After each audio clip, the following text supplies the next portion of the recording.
Sveiki visi. Aš manau, kad mes visi draugiškai galim sutikti, kad lietuviškas tiktokas yra absoliuti, tragiška, absurdiška šūdo krūva. Kai mes išgirstam tą žodžių junginį lietuviškas tiktokas, mes iškart asocijuojam jį su... Neduodu ir nereikia. Atiduok man tuos pinigus dabar. I got paid for existing. Ne namų, ne vaikų, tik pragertas nukis. Šitais degradais. Todėl, kai yra tiek daug šūdo internete, yra labai sudėtinga atkapstyti tą iš tikrųjų naudingą arba gerą turinį. Ir kadangi aš pats nesukuriu to naudingo turinio jums, aš jums norėčiau parekomenduoti keletą kūrėjų, ar tai būtų TikTok'e ar YouTube'ai, kurie atstotų jums visą tą šūdą. Aš manau, būtų sąžininga pradėti nuo TikTok'o kūrėjų ir pirmoje vietoje aš esu pasižymėjęs mirties klajoklio. Šitas bičas yra absoliuti šyza, aš manau, jis pats tai žino. Kiek aš suprantu iš jo turinio, tai jis yra siuvėjas.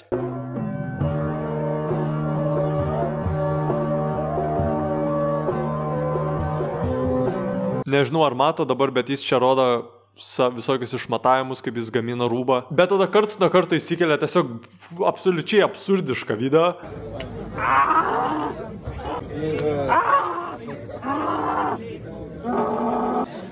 Gyvenimas yra mirtis. Jis tiesiog yra absoliutus mąstytojas. Jis yra filosofas, jis yra menininkas, jis yra kūrėjas, jis yra gyvenimo sugniuždytas eilinis asmens virsmas. Aš paliksiu visų kūrėjų nuorodas aprašyme, todėl gali tiesiog nueiti ir įsijungti, arba tiesiog įsirašyti pavadinimą į TikToką. Gerai, aš labai greit norėjau įsitarpti, aš tiesiog noriu porą dalykų su jumis susitart. Tai žiūrėkit, jeigu jūs nuspręsite aplankyti tos kanalus, davai nebūkit keisti, nerašykit komentarus, kad o, aš šiandien atėjau iš Gusto, Gustas parekomendavo ir taip toliau. Ir antras dalykas, followingit arba prenumeruokit tos žmonės tik tada, jeigu jums iš tikrųjų patinka jų video. Nes jiems tada jokios naudos, koks jiems skirtumas, jeigu jūs pafollowinsit ir nežiūrėsit paskui jų. Tai va, tik tiek, gero žiūrėjimo. O dabar galim keliauti prie kitos kūrėjos, kurią galbūt jau net žinot, ir tai būtų Knyguolis. Lankau Lietuvą ir šiandien nuklydau į Kėdainius. Aplankyk legendinę Kėdainių Maksimą. Ji turi 5-6 followerių, aš manau, daug kas jau ją žino. Ir ji labai daug ką daro TikTok'e, ji neapsistoja ties vienu žanru, jinai daro skitus, jinai daro iššūkius visokius, jinai keliauja po skirtingus miestus ir ragauja jų patiekalus. Ir be pramoginio turinio jinai dar padeda jauniems žmonėms su egzaminais. Kaip susikonspektuoti lietuvių kalbos egzamino kalbėjimo tekstą? Egzaminai prasideda jau už 3 dienų ir tu vis dar nežinai, ką tiksliai braukyti. Tai va, jeigu dar jas nežinojat, būtinai pasižiūrėkit. O dabar keliaujam prie Dorotėjos Gaubaitės.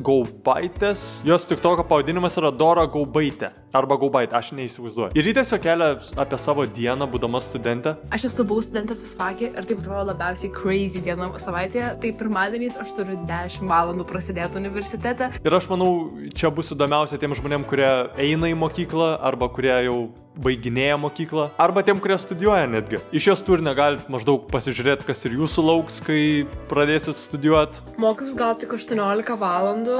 Jeigu studijuosit, gal jūs eisit tarnaut, nežinau. O gal Dora pakeis jūsų nuomonę ir jūs norėsit pradėti studijuoti, gal jums patiks tas gyvenimas. Tai va, nieko daugiau nesakysiu, patys nueikit, pasižiūrėkit, labai rekomenduoju, o dabar keliaujam prie YouTube'o. Ir YouTube'o kategoriją aš norėčiau pradėti nuo kanalo LRTU. Tai čia pagrindai yra viskas realiai jaunimui. Viskas jums. Čia nėra kažkoks kanalas viena tema, čia yra žiauriai daug skirtingų laidų, yra paauglių podcastas, yra laida Pakelk ragelį, kurią turbūt jau matėt YouTube'ai, kur 2 paaugliai tiesiog eina į pasimatymą. Aš nežinau dėl šitų laidų, bet aš specifiškai norėjau paminėti laidą N16. Tai yra serialas iš tikrųjų, tai yra paauglių serialas, man rodo paaugliai 17 metų, 16-17 metų dokumentuoja savo paauglišką gyvenimą. Dabar eina, man rodo, 2 sezonas šitą serialą, 1 sezonas man labiau patiko, bet dėja jį ištrynė kažkodėl. Jūs gaunat pamatyti, kaip kiti paaugliai gyvena, galbūt jie susiduria su panašiom problemom kaip ir jūs. Ir aš pabandau apsirengti taip kaip jos ir aš galvoju, čia visiškai ne man yra.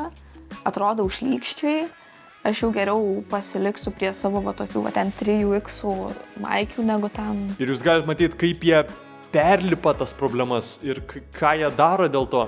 žodžiu, čia iš tikrųjų labai rekomenduoju pasižiūrėti. Toliau norėčiau paminėti tokį nelabai tradicinį kanalą, tai yra Skalvijos kino akademija. Čia labiau tiem žmonėm, kuriem patinka filmai. Manau, čia tiesiog Skalvijos akademijos studentai, moksleiviai kelia savo sukurtus trumpametražius filmus arba bet kokius projektus, kuriuos jie sukūrė. Ir čia daug fainų dalykų galite prisižiūrėti. Čia ir muzikinių klipų yra, ir filmų. Aš esu vienam iš jų, tai jeigu nuspręsit pereit pro kanalą, tai galbūt mane pamatysit. Užtat, kas daugumai gali patikti, tai yra kanalas Neturistas. Aš žinau, kad Lietuvoje labai populiaru yra keliauti, rodyti savo keliones ir taip toliau. Tai čia yra šiek tiek čia panašus dalykas. Vyrukas keliauja po skirtingų miestų hotelius ir juos išbando, juos aprodo, parodo, ant kiek jie tragiški kartais gali būti. Čia turim pelėsį. Labai gerai matosi, visa siena yra tiesiog pelėsis. Gera pradžia. Gera pradžia kol kas. Jis realiai yra mūsų lietuviškas Ryanas Streihan. Aš čia nežiūriu tiek daug, bet aš manau, kad jums galėtų patikti šitas. Ir tada paskutinį vietą aš turiu užsirašęs youtuberį Meet Lukas. Tai čia yra vyrukas, kuris irgi yra jaunas, kiek jam 20 metų lyg ir jis dokumentuoja savo stand-up karjerą. Aš žiūri, norėjau užsitiesti ir aš ateinu, žiūri, nieko nėra, okei. Aš viską iššaudau ir po to kažkoks bičas išeina. Visą laiką viską girdėjo. Ir eina plautis rankas 5 minutės. Manęs laukia, kol išeisiu. Ateis nufokins iš Šeškinės bendruomenę. Va, čia va šitas. Yeah. Ji galbūt nėra tobula dabar ir jeigu jūs nueisite jo kanalą, jūs irgi galite vertinti. Bet visai prikolas yra pasižiūrėti, žinok. Visai įdomu pasižiūrėti, kaip jis ruošias tiem bairiam, ar jie pavyksta, ar nepavyksta. Praėjo technikinė, dyzelis. Antras variantas, tai tiesiog įmečiau Cezario salotas, tipo, sakau, ten viskas valgoma. Aik tu nachui. Ir tada jis paskui pats aptarė tuos bairius. Jeigu ir kažkur prieš tai nesiekė, tu paskui toliau ir tu per daug nesiparinė. Ir man čia tiesiog yra žiauriai drąsu, aš neįsivaizduoju, kaip žmogus gali įkelt į YouTube savo nepavykusį stand-upą ir apie jį kalbėti taip pat drąsiai. Man čia yra, čia yra labai gerbtinas dalykas ir aš tikiuosi, kad jis daug išmoks. Tai va čia dėl mano sąrašas ir pasibaigė. Aš tikrai ieškojau labai daug tų tokių nišinių tiktokerių, youtuberių, tiesiog kūrėjų, lietuviškų kūrėjų. Ir nenorėjau minėti jums visiems puikiai žinomų, ten tų Čestovų, Eltų Republiką ir taip toliau. Jūs vis tiek visus juos jau žinot. Aš pats stengiuosi vis labiau atrasti tuos tokius undergroundinius, taip sakant, kūrėjus. Todėl jeigu jūs patys ką nors kūrėt arba žinot tokių panašių kūrėjų, tai jūs galite drąsiai pasidalinti komentaras. Svarbiausia, kad mes atitoltume nuo viso to lietuviško šūdo, kurį mes dabar turim ir susifokusuotume į realiai juokingus gerus kūrėjus. Tai va, jeigu kažkas žiūrit iš youtuberių, kurie jau turi savo kanalą ir turit prenumeratorių, tai aš liepiu jums, aš jums verčiu sukurti tokį patį video ir pašiautauti savo mėgstamus kūrėjus. O dabar tik tiek, viskas, ačiū, kad žiūrėjot. Čiau.